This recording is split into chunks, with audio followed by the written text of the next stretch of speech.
며칠 전에 그 울산 그 주상복합 그 아파트에서 화재가 났는데 또 그때도 강풍이 부는 바람에 33층까지 삽시간에 이렇게 불이 타올랐습니다. 이 고층 아파트의 강풍과 함께 불길이 갑자기 번졌기 때문에 대형 참사가 될 수 있었지만 인명 피해는 없었습니다. 그 이유는 그 소방대원들이 신속하게 대응을 잘 했고 또 주민들도 소방대원의 지시에 따라서 침착하게 이렇게 대처를 했고 아파트 주민들이 서로 또 적극적으로 잘 도왔기 때문입니다. 특히 한 가족은 맨발로 3시간 동안 뛰어다니면서 주민 18명을 구조하기도 했습니다. 울산 화재는 이제 많은 인명피해가 날 수 있는 상황이었지만 사망자도 없고 또 모두가 협력을 잘해서 재난을 잘 넘겼다는 그런 선례를 또 남겼습니다. 그런데 이 불 속에서 목숨은 구했지만 이 집안 안에 있는 모든 것들이 다 타버린 이재민들이 된 것입니다. 몇 시간 안에 모든 것이 다 날아가 버린 겁니다. 울산 화재 이재민들 가운데 크리스찬도 있을 겁니다. 믿음이 약한 신자라면 재수없게 이런 사고가 일어났나 이러면서 넘어갈지 모르지만 믿음이 좋은 신자는 하나님께서 허락하지 않으면 나에게 아무 일도 일어나지 않을 텐데 왜 이런 일을 허락하셨을까 하는 고민을 가질 겁니다. 우리도 사고나 재난이 닥쳤을 때 하나님께서 왜 이런 일을 막아주지 않았을까 그리고 또 이런 일을 허락하셨을까 고민이 이제 될 겁니다. 이 시간 살펴볼 시편 말씀은 이런 문제를 어떻게 바라보고 또 해결해야 하는가 하는 것을 이렇게 말씀합니다. 특히 하나님 백성에게 가장 중요한 것이 성전인데 이 원수들이 성전을 파괴하게 되는데 시편 기자는 이 문제를 어떻게 바라보고 해결해야 하는가 하는 것도 또한 생각을 해보겠습니다. 성전은 오늘날 이제 교회라고 할 수 있는데 그 오늘날 이 한국 교회도 파괴 수준은 아니지만 큰 위기를 맞고 있는데 이 문제를 어떻게 바라보고 해결해야 되는가 하는 것도 함께 생각을 해보겠습니다. 시편 74편을 이제 구조적으로 나누어 보면 서문과 또 현재와 과거와 미래로 이렇게 나눌 수 있는데요. 이 현재라고 하는 것은 현재의 재난으로 고통스러워하는 부분이고 이 과거라고 하는 것은 과거에 하나님께서 행하신 이 기적들을 기억을 하는 부분이고 미래라고 하는 것은 앞으로 하나님께 어떻게 해달라고 간구하는 내용입니다. 이 시간에는 그 서문하고 현재 부분만 살펴보고 다음 시간에 이 과거와 이제 미래 부분을 살펴보겠습니다.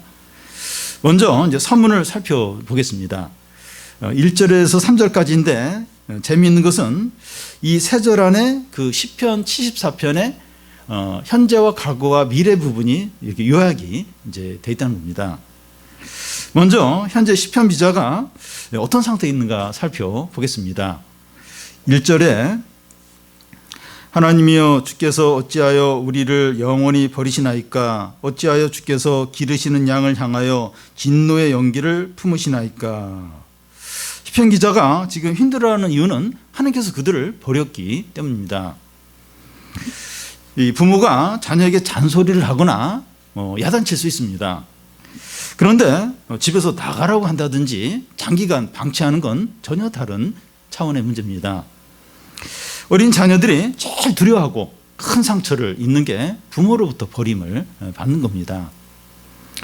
시편 기자가 지금 힘들어하는 이유는 하나님께서 자기를 버리셨다는 겁니다. 그것도 일시적인 것이 아니라 1절 중간에 보면 영구히 버리셨다는 거예요. 성년이 되기 전 자녀가 부모에게 잔소리를 듣고 맞더라도 부모와 함께 사는 것이 낫지 이 버림을 받는 것은 너무나 두렵고 고통스러운 일입니다.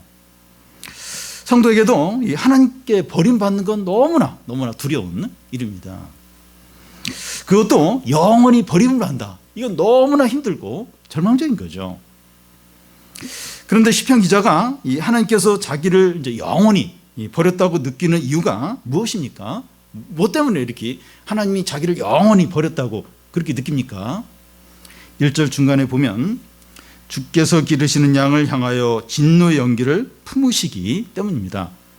여기서 연기를 이제 품는다 하는 것은 이글거리며 타오르는 불길을 말합니다. 하나님의 진노가 이글거리면서 타오르는 거예요. 누구에게 그렇게 하십니까? 주께서 기르는 양에게 그렇게 이제 하시는 겁니다. 여기서 기르시는 양은 시편 기자를 포함한 하나님의 백성을 가리킵니다. 하나님께서 악인들이나 원수들에게 진노가 이글거리는 분노를 품는다는 거 이해가 돼요. 이해가 되는데 이 하나님이 그 기르시는 양, 그의 백성을 향하여 진노가 이게 불타오르듯이 이글거린다는 것은 이해가 안 돼요. 어떻게 그럴 수 있느냐 하는 거예요. 아니, 악인들이나 원수들에 대해서 하나님의 분노가 막 이글거리며 타오르는 건 얼마든지 이해가 되죠. 근데 자기가 기르시는, 하나님이 기르시는 양에 대해서, 그 하나님의 백성에 대해서 분노가 불같이 이글거리게 타오른다는 겁니다. 시편 기자가 어떤 일을 당하고 이런 말을 하는지 우리는 여기서 알 수 없지만 74편 전체를 보면 이 성전이 대적들에 의해서 철저히 파괴되는 걸 보면서 이걸 이제 느낀다고 이렇게 볼 수 있습니다. 그런데 이 개인적인 재난을 통해서도 이런 말을 할 수 있을 것 같습니다. 뭐 성전의 파괴를 통해서도 이걸 느낄 수 있고, 개인적인 어떤 큰 어려움을 통해서도 하나님이 막 진노가 막 이글거리면서 불타오른다, 이렇게 또 느낄 수 있습니다. 설교를 시작하기 전에 예로 든 그 울산 아파트 화재에서 하루아침에 집안의 모든 것이 타버린 그걸 경험한 성도가 이걸 느낄 수 있죠.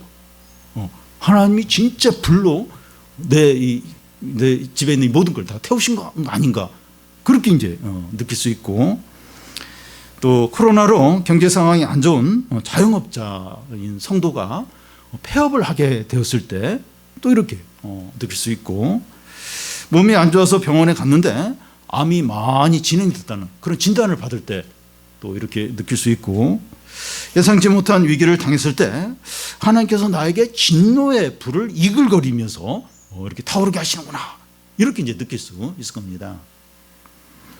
시편 기자는 이런 사실이 이해가 되지 않고 받아들일 수 없었습니다. 그래서 1절을 다시 보면 어찌하여 하는 말을 두 번이나 반복을 하고 있습니다. 히브리어 원문에 보면 그 1절의 시작이 어찌하여 하는 단어로 시작이 됩니다. 어찌하여 이런 일이 일어날 수 있냐 하는 겁니다. 악인들이나 원수들에 대해서 하나님 막 분노를 이글거리면서 그건 이해가 되는데, 어떻게 자기가 하나님이 기르는 양들에 대해서, 이 자기 백성에 대해서 어떻게 이런 일을 할 수 있느냐 하는 거예요. 어찌하여 하나님께서 영원히 버리시고 어찌하여 기르시는 양들인 그 백성들에게 분노를 부릴 듯이 막 이글거리게 향할 수 있느냐 하는 겁니다. 저도 이제 코로나 상황 가운데서 대면 예배와 소모임이 금지가 되고 주일날 빈 예배당에서 예배를 드리면서 어찌하여 이런 일이 일어날까, 뭐 속으로 그렇게 한탄한 적이 여러 번 있습니다. 우리도 이해가 안 되고 말도 안 되는, 이 받아들일 수 없는 일이 일어났을 때 어찌하여 할 때가 있어요. 속으로 왜 이런 일이 일어났을까, 왜 어떻게 이런 일이 일어났을까 할 수 있습니다. 그런데 재난들이 겉으로 보면 이제 사람들이나 어려운 상황을 통해서 옵니다. 그러나 시편 기자는 하나님으로부터 모든 이 재난이 온다고 여기면서 어찌하여 우리를 버리시고 이 진노의 불을 쏟으십니까 하는 거예요. 그러니까 뭐 원수들이 뭐 성전을 파괴하든지 아니면 또 악한 자들이 자기를 괴롭히든지 사람들이죠. 어떤 그 어려운 환경에서 이제 이런 재난이 오는데 시편 기자는 그걸 뭐 사람이나 어떤 환경에 돌리는 것이 아니라 하나님이 이 모든 것을 나에게 허락하셨다, 그렇게 이제 믿는 거예요. 그렇게 이제 바라보고 있는 겁니다. 그래서 어찌하여 영구히 버렸고 어찌하여 분노를 나에게 이글거리면서 향하게 하시느냐고 그렇게 하고 있는 겁니다. 이렇게 보는 게 옳습니다. 사람들에게 원망을 하거나 어려운 상황에 이렇게 돌리는 것이 아니라 하나님께 물어야 돼요. 우리의 삶과 어려움에 대해서 하나님의 주권을 인정하고 문제 해결을 하나님에게서 찾아야 됩니다. 다시 말해서 이 현실의 어려움을 영적으로 바라봐야 합니다. 이것이 옳고 우리가 이렇게 해야 돼요. 이렇게 해야 됩니다. 왜냐하면 하나님께서 허락하지 않으면 우리에게 아무 일도 일어나지 않기 때문입니다. 우리의 현실의 문제, 하나님의 주권을 인정할 때 문제가 진정으로 해결이 되게 됩니다.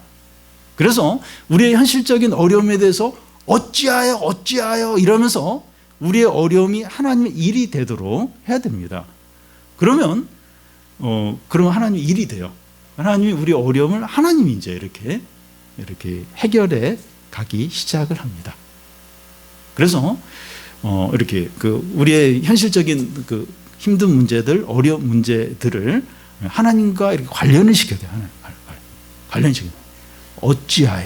어찌하여 하나님 왜 나에게 이런 일을 허락하십니까? 하나님과 관련을 시켜야 돼요. 거기서부터 문제가 진정으로 이제 해결이 되기 시작됩니다.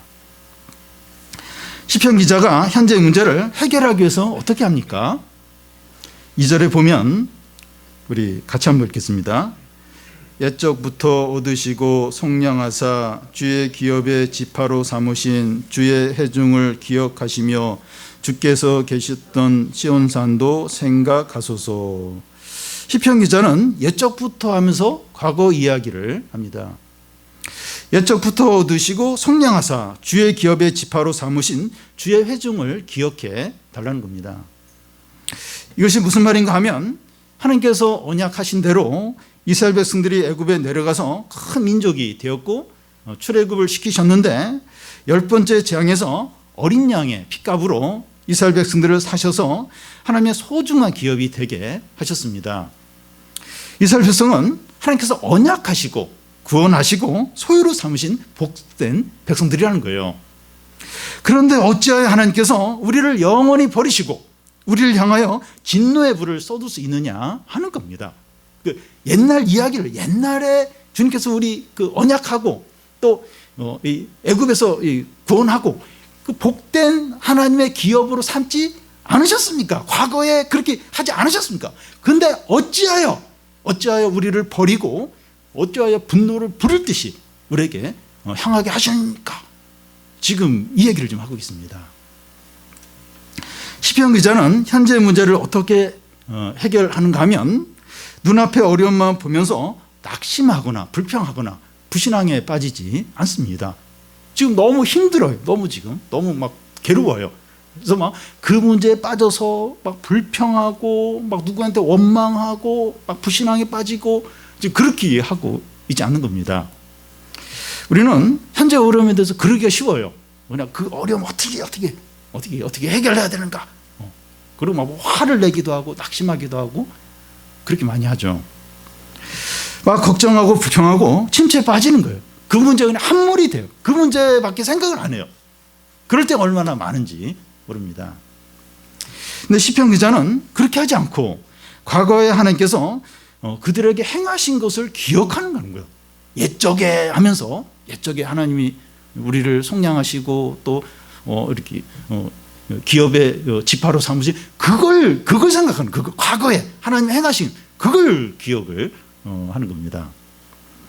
왜 과거에 하나님께서 행하신 것을 생각을 해야 하는가 하면 하나님은 동일하시고 신실하시기 때문입니다. 예수님도 이 갈릴리 호수를 건너면서 먹는 문제로 걱정하는 제자들에게 몇 시간 전과 며칠 전에 있었던 오병이어의 기적을 기억하게 하셨습니다.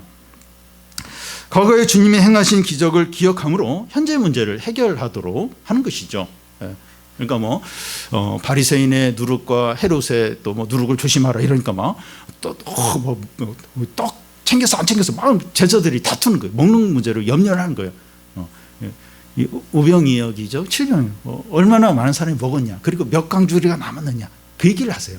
그러니까 그 현실의 어떤 이 문제를 이 과거에 하나님의 어떤 기적과 은혜를 생각하면서 현실의 그 어려움을 이제 해결을 이제 하는 거죠. 여러분, 우리의 현재 힘든 문제들을 해결하는 방법은 과거에 하나님께서 행하신 일들을 기억하는 겁니다. 성경 가운데 하나님께서 행하신 일들도 좋고 우리 인생 가운데 기도응답을 기억하는 것도 좋고 다른 성도들에게 하나님이 어떤 기적을 행하죠. 그것을 이제 기억하는 것도 좋습니다. 이 형제들의 어려움으로 이제 현재의 어려움만 사로잡히면 안 되고 이 과거에 하나님께서 행하신 일들을 기억하고 붙드시기 바랍니다. 그래서 과거에 하나님이 어떻게 일을 하셨는가, 그걸 이제 기억을 하는 거예요. 기억을.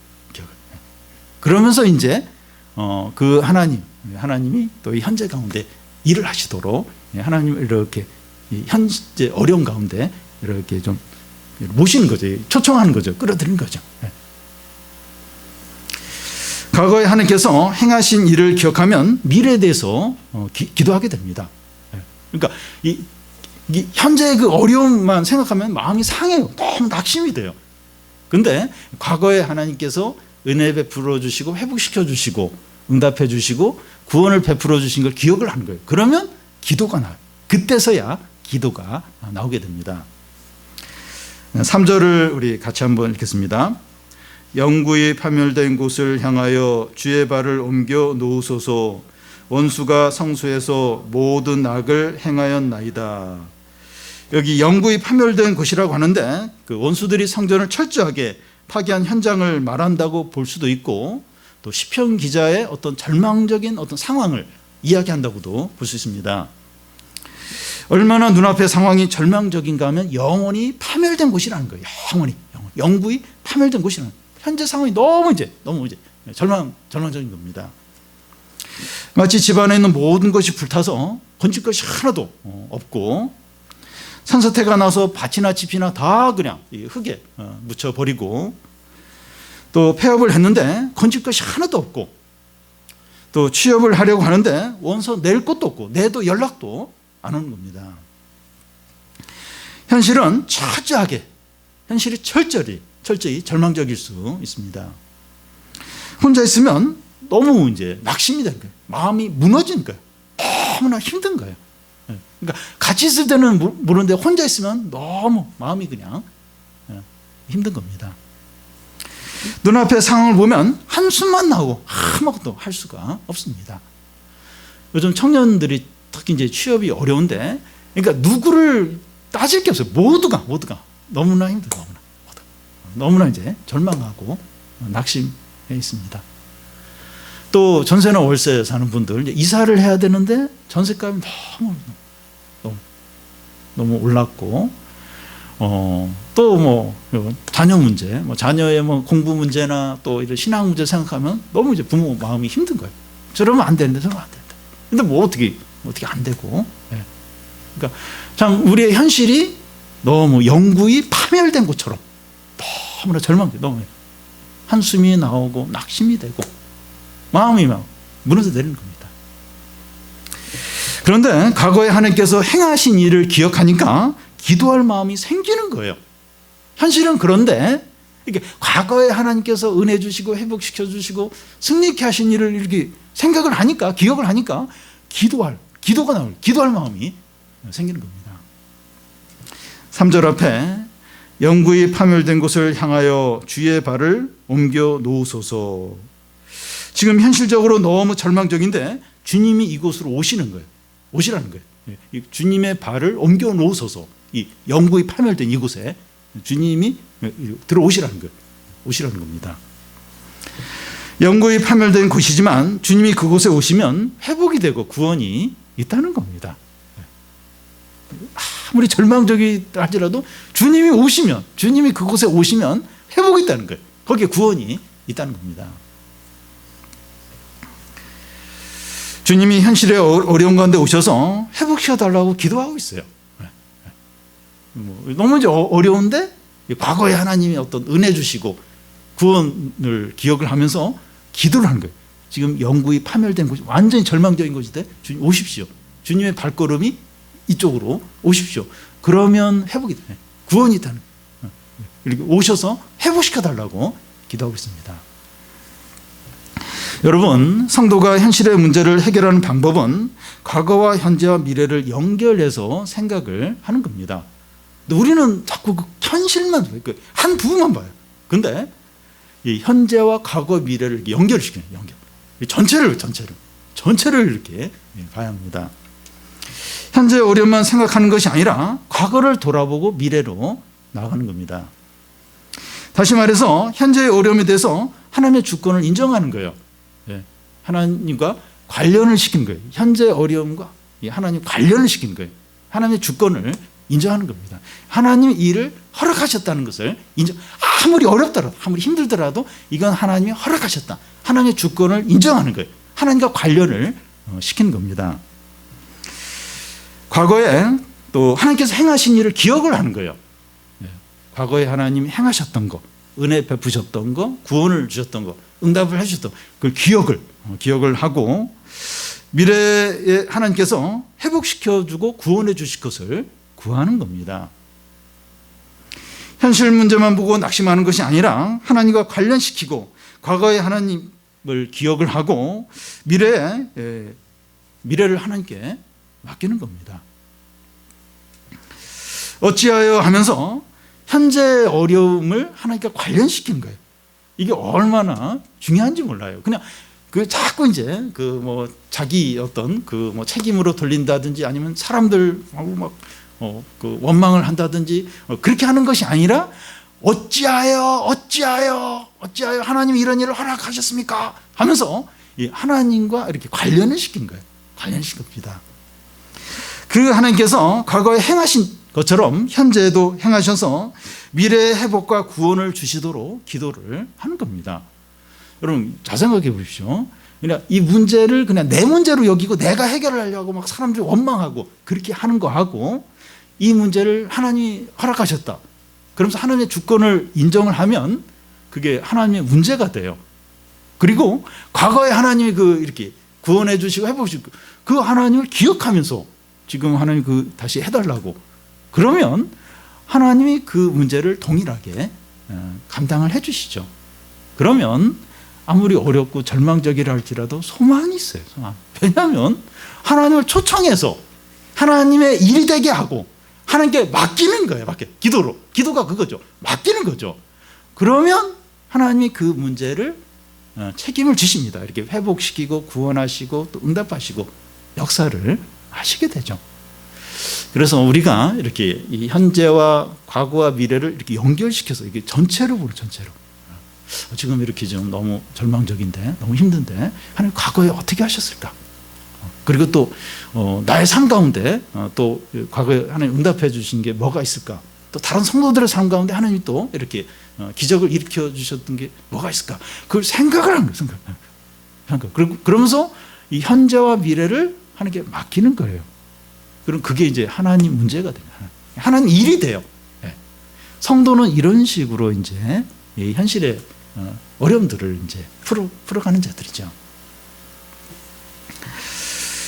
시편 74편을 이제 현재와 과거와 미래 세 부분으로 나누어 살펴보고 있는데 이제 그 현재 부분을 한번 살펴보겠습니다. 그러니까 1절에서 3절까지는 요약된 걸 우리가 봤고 74편에 나와 있는 현재와 과거와 미래의 세 부분으로 나눠져 있는데 현재 부분을 이 시간에 지금 보겠습니다. 3절 하반절부터 11절까지입니다. 현재 대적들이 하나님의 성전을 철저하게 파괴하는 내용입니다. 시대적인 배경은 BC 587년에 바벨론 군대가 예루살렘 성전을 철저하게 멸망시키는 그런 부분입니다. 3절 하반절부터 4절까지를 보면 원수가 성수에서 모든 악을 행하였나이다. 주의 대적이 주의 회중 가운데 떠들며 자기들의 깃발을 세워 표적으로 삼았으니, 이 자기들의 깃발을 세워 하는데 이 자기들이 섬기는 우상의 그림이 그려진 깃발을 들고 성전 안으로 들어온 것을 가리킵니다. 이 떠들며 하는데 사자가 부르짖는 어떤 걸 말하는데 크게 떠들고 소리치는 것을 가리킵니다. 우상이 그려진 깃발을 들고 성전에 들어와서 시끄럽게 소란을 피우면서 더 이상 성전에서 예배를 드리지 못하도록 방해하는 것을 말합니다. 5절 6절을 보면 그들이 마치 도끼를 들고 살림을 베는 사람 같으니라. 이제 그들이 도끼와 철퇴로 성수의 모든 조각품을 부수고, 이 나무를 하는 사람이 도끼로 나무를 찍어 베는 것처럼 도끼와 철퇴로 성전 안에 있는 모든 성물들을 다 부수어 버리는 겁니다. 바벨론 군대가 예루살렘 성전을 이런 식으로 철저하게 파괴했습니다. 또 7절을 보면 주의 성소를 불사르며 주의 이름이 계신 곳을 더럽혀 땅에 엎었나이다. 바벨론 군대는 성전에 불을 질러 태웠습니다. 그들이 이렇게 행함으로 하나님의 이름이 있는 거룩한 곳을 더럽혔습니다. 또 8절에 그들이 마음속으로 이르기를 우리가 그들을 진멸하자 하고 이 땅에 있는 모든 하나님의 회당을 불살랐나이다. 그들이 마음속으로 이르기를 우리가 그들을 진멸하자 이렇게 하는데, 이 대적들이 일시적인 그냥 분노로 이렇게 하는 것이 아니라 하나님의 백성을 진멸하기로 결심을 하고 이렇게 한다는 겁니다. 그래서 이 땅에 있는 모든 하나님의 회당을 불살랐다고 하는데, 하나님과 관계되는 모든 건물이나 시설을 다 철저하게 불사르고 파괴를 하는 겁니다. 이렇게까지 할 필요가 없는데 결심을 하고 이렇게 하는 거예요. 이렇게까지 할 필요가 없어요. 근데 막 성전뿐만 아니라 하나님과 관계되는 모든 시설들을 철저하게 불살르고 파괴를 하는 겁니다. 오늘날도 세상이 교회에 대해서 이렇게 하는 것을 볼 수 있습니다. 어떤 유명 방송사는 교회와 관련된 것을 집요하게 찾아서 제일 첫 번째 뉴스로 보도합니다. 그것이 그렇게 중요한 이슈도 아닌데 교회를 비난하는 것을 제일 중요하게 여기는 것 같습니다. 요즘 주요 방송사들마다 뭐 교회하고 방역과 상관없이 뉴스 시간마다 교회와 관련된 비리를 하나씩 보도를 하는 것 같아요. 이 땅에서 교회가 없어지고 사람들이 다 등을 돌리게 하는 것을 사명으로 여기는 것 같아요. 막 결심하고 그렇게 하는 것 같습니다. 성전은 오늘날 교회라고 할 수 있습니다. 예루살렘 성전이 바벨론 군대에게 철저히 파괴가 되고 불탄 것처럼 오늘날 교회도 그 정도는 아니더라도 큰 순환과 위기를 맞고 있습니다. 이번 주부터 이제 대면 예배가 일부 허용이 되었지만 그동안 대면 예배를 이제 드릴 수가 없었고 소모임은 계속 할 수가 없고 성가대도 못하고 캠프나 수련회도 할 수 없습니다. 교회가 아닌 상태에 있다는 거예요. 더욱 심각한 것은 교회가 사회로부터 이 불신과 비난을 받고 있다는 겁니다. 과거에도 교회가 사회로부터 비난을 받은 적은 있었지만 요즘처럼 지속적으로 심각하게 이렇게 비난을 받은 적은 없었습니다. 물론 사랑제일교회와 이 전 목사가 사회에 큰 무리를 일으켰고 일부 교회가 방역수칙을 지키지 않았기 때문이기도 합니다. 그런데 문제는 방역에 관련된 비난 정도가 아니라 기독교 자체에 대한 불신과 혐오와 미움이 심각하다는 겁니다. 이 방역 이런 부분에 잘못했죠. 그런데 지금 그런 차원을 지금 다루는 게 아니에요. 아주 기독교에 대해서, 교회에 대해서 혐오와 아주 미움과 그게 너무나도 이제 심각한 게 이게 이제 진정한 문제입니다. 교회 예배를 직접 방해를 하거나 교회 와서 뭐 불을 지르거나 또 파괴하는 사람은 없지만 이 말로 기독교를 얼마나 난도질하고 파괴하고 짓밟는지 모릅니다. 그게 느껴져요. 이렇게 언론을 통해서 교회를 막 짓밟고 있고 그게 막 이제 많이 느껴집니다. 물론 코로나 상황 가운데서 교회가 잘못한 부분이 있고 그것에 대해서 책임을 지고 비난을 받는 것이 필요합니다. 그런데 그런 차원이 아니라 이런 일을 빌미로 기독교 자체를 무너뜨리고 파괴하고 몰락시키려는 사단의 역사가 있는 겁니다. 그 뒤에 이제 사단이 그렇게 막 역사를 해요. 역사를 합니다. 요즘 교회 예배 시간에 자리가 텅 비어 있는데 지금은 조금 나아졌지만 얼마 전까지만 해도 텅 비어 있는데 영적으로 교회가 그런 상태, 텅 비어 있는 영적으로도 이제 그런 상태입니다. 코로나 이전에 믿음이 좋던 사람도 코로나가 닥치면서 믿음이 약해지고 믿음이 약했던 사람은 더 약해지고 신앙과 세상의 경계에 있던 사람은 완전히 세상으로 가버리고 많은 청소년들과 청년이 신앙에서 급격히 떠나고 있습니다. 그러니까 작년 그 통계를 보니까 그 장년들이 교회를 떠나는 거하고 젊은 층들이 떠나는 것보다 젊은 층들이 훨씬 더 많아요. 근데 금년 통계는 이제 내년에 나오겠는데 훨씬 더 아마 급격하게 떠나고 있고 또 그렇게 이제 아마 나타날 겁니다. 눈에 보이지 않지만 교회가 불타고 있고 파괴되고 있고 무너지고 있습니다.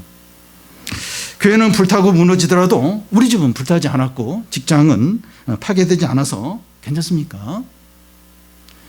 성도에게 제일 중요한 건 교회입니다. 교회. 시편 기자가 1절에 어찌하여 하나님은 우리를 영원히 버리셨고 진노의 불을 쏟으십니까? 이렇게 했는데 그 시편 기자가 개인적인 어려움 때문이 아니라 성전 파괴를 보면서 이렇게 이제 탄식을 하고 있는 겁니다. 성전 파괴를 보면서 원수들이 그 성전을 막 짓밟는 걸 보면서 하나님이 왜 영구히 우리를 버리시고 진노의 불을 우리에게 이렇게 타오르게 하십니까? 이러면서 막 어찌하여 이렇게 탄식을 한 거죠. 여러분 우리도 이 교회의 이런 상황을 보면서 시편 기자처럼 이렇게 외쳐야 하지 않습니까? 어찌하여 교회가 이렇게 되었습니까? 어찌하여 교회가 세상으로부터 이렇게 짓밟힘을 당해합니까? 어찌하여 청소년들과 청년들이 교회를 떠나게 됐습니까? 어찌하여 우리를 버리십니까? 어찌하여 우리에게 진노를 쏟으십니까? 이렇게 외치며 기도해야 되지 않겠습니까? 시편 기자가 이런 상황에서 가장 힘든 게 뭡니까?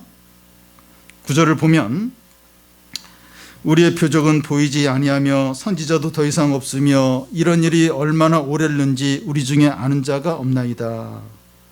우리의 표적이 보이지 아니하며 하는데 이 표적이라고 하는 것은 하나님의 기적이나 하나님이 함께 하신다는 증거를 말합니다. 그들 가운데 하나님께서 함께 하신다는 기적과 증거가 없다는 겁니다. 선지자도 더 이상 없으며 하는데 성전이 파괴되고 불타는 상황 가운데서 하나님 말씀을 들을 수 없다는 겁니다. 그래서 이런 일이 얼마나 오래는지 오랫동안 지속이 될는지 우리 중에 아는 자가 없다는 겁니다. 하나님의 말씀을 들을 수 없으니까 이런 상황이 언제까지 지속되는지 알 수가 없는 겁니다. 말씀의 기갈이 찾아온 겁니다. 여러분 성도에게 말씀의 기갈은 가장 고통스럽고 두려운 재난입니다. 한국교회도 말씀의 기갈이 찾아왔다고 생각이 됩니다. 아니 인터넷에 지금 설교가 넘쳐나는데 무슨 말씀의 기갈이냐고 이럴지 몰라요. 근데 지금 한국교회와 세상은 어떤 상태에 있고 한국교회와 세상은 앞으로 어떻게 되고 그래서 우리가 어떻게 해야 되는가 하는 말씀을 들을 수 있는 설교는 그렇게 많지 않습니다. 지금 시편 기자가 답답해하는 것은 하나님의 침묵입니다. 10절 11절을 보면 하나님이여 대적이 언제까지 비방하겠으며 원수가 주의 이름을 영원히 능욕하리이까? 주께서 어찌하여 주의 손 곧 주의 오른손을 거두시나이까? 주의 품에서 주의 손을 빼내시어 그들을 멸하소서. 죄득들이 성전을 파괴하고 하나님을 모욕하고 원수들이 주의 백성을 조롱하는데도 하나님이 침묵하고 아무 일도 하지 않으십니까? 왜 아무 일도 하지 않으십니까? 시편 기자는 언제까지 대적과 원수들을 그대로 이제 놔두시겠습니까? 주의 크신 능력으로 원수들을 심판하시고 주의 백성을 구원해 달라는 겁니다. 왜 주님이 손을 품속에 놓고 가만히 계시는 거예요? 그 오른손을 빼서 그 능력으로 원수들을 심판하고 주의 백성을 구원해 달라는 겁니다. 왜 아무 일도 하지 않고 계시냐? 왜 침묵을 지키십니까? 어찌하여 그러십니까? 코로나가 얼마나 더 갈지, 교회가 언제까지나 이런 상태에 있을지 모르겠어요. 지금은 좀 이제 이게 허용이 됐는데 또 뭐 감염이 일어나면 또 이제 썰물처럼 이제 빠지고 또 이제 빈 예배당에서도 예배를 드리고 이게 또 얼마나 반복이 될지 모르겠습니다. 그런데 이런 상황이 더 지속이 된다면 교회의 공동체성이 얼마나 더 약해지고 믿음이 약한 자들이 얼마나 더 무너지고 젊은 사람들이 얼마나 더 하나님을 떠나게 되고 사역자는 얼마나 더 지치게 되고 세상은 기독교에 대해서 얼마나 더 비난하고 혐오를 할지 두려운 겁니다. 이게 언제까지 이게 지속이 될지 언제까지 이게 이제 두려운 겁니다. 여러분, 주께서 능력의 손을 펴시사 사단의 세력을 물리쳐 주시고 교회를 부흥케 해달라고 기도해야 합니다. 현재 우리 상황이 아무리 절망적이고 힘들더라도 과거에 하나님께서 행하셨던 일들을 기억하고 부르짖는 겁니다. 그 현재 아무리 지금 절망적이고 힘들어요. 이 자신의 삶이 그렇습니다. 취업이나 이런 경제적인 부분이나 뭐 질병 부분이나 뭐 자식 문제나 이런 부분이 너무 이제 절망적이고 힘들 수 있어요. 또 우리 교회 이런 적이 있었나? 이런 적이 있었습니까? 이 한국교회 지금 이런 상황이 너무나 절망적이에요. 근데 이게 하나님과 관련이 되도록 하나님 주권을 인정을 하고 과거에 하나님께서 은혜 주시고 회복 주시고 응답 주시고 부흥 주신 것을 기억하면서 기도하는 겁니다. 기도하는 거예요. 어찌하여 우리를 버리셨습니까? 어찌하여 하면서 이 현재의 어려움을 하나님과 자꾸 관련시켜요. 우리의 어려움이 하나님의 일이 되도록 하는 겁니다. 여러분, 그러면 소망이 있어요. 가능성이 있습니다. 이 부흥이 찾아오게 돼요. 왜냐하면 우리는 어떻게 할 수가 없어요. 우리는 할 수가 없습니다. 근데 하나님이 이 모든 걸 허용을 하신 거예요. 우리 개인적인 어려움도 그렇고 지금 한국교회도 그렇고 우리 교회도 그렇고 하나님이 허용을 하신 겁니다. 그 하나님을 우리가 다시 찾고 하나님께 우리 현실의 어려움이나 이 교회를 맡기면 하나님이 회복을 시키시죠. 하나님이 다시 구원을 주시고 부흥을 주시죠. 왜냐하면 하나님이 허용을 한 거기 때문에 하나님이 이렇게 되도록 이렇게 허락을 하셨기 때문에 우리가 다시 우리의 어려움을 하나님과 관련을 시키고 또 과거의 하나님을 부르는 거예요. 하나님. 그리고 그 하나님께 맡기면 아무리 절망적이다, 아무리 힘들지라도 소망이 있어요. 가능성이 있습니다. 다시 회복이 되고 다시 부흥이 되고 다시 승리가 찾아올 수 있습니다. 여러분, 우리가 할 일은 없어요. 그러니까 작은 어려움은 우리가 이렇게 감당이 되죠. 어떻게 보면 기도 안 해도 될 수 있어요. 근데 우리 어려움들은 작은 어려움이 아니에요.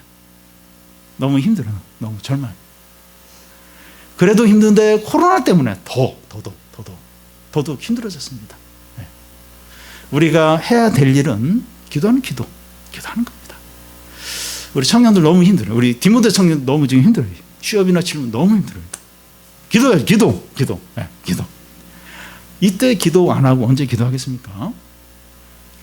여러분, 참 이게 양면인데 만약에 이 청년들이 막 취업이 잘 되는 거예요. 다 되고 막 돈도 많이 벌고 이러면 그 돈 가지고 막 이렇게 쓰고 또 그러니라고 또 신앙생활하기 어려워요. 근데 지금은 너무 힘들고 너무 낙심이 되는 거예요. 그래서 또 막 이제 이렇게 또 신앙생활하기 어려운데 이렇게 어렵고 힘들 때 기도하는 기도. 하나님께 기도. 이럴 때는 믿음을 사용하는 거죠. 우리 뭐 주택 문제, 경제적인 문제, 자녀 문제, 뭐 진로 문제, 뭐 여러 부모님의 어떤 질병의 문제, 우리가 안 돼요. 우리가 할 수가 없어요. 우리가 할 수 있는 일은 기도하는 기도. 우리 현실의 문제를 하나님의 일이 되게 하고 과거에 하나님이 이렇게 일하셨던 거 그거 부르는 거예요. 그 하나님 불러서 현재와 미래를 맡기는 거예요. 맡기는 기도를 하는 겁니다. 그 나머지는 이제 하나님의 일이기 때문에 하나님이 회복을 시켜요. 하나님이 다시 구원을 하시고 부흥케 하시고 하나님의 역사를 하십니다. 그래서 우리가 이렇게 좀 우리의 문제 현재만 보지 않고 현재와 과거와 미래를 이렇게 연결시키는 게 중요해요.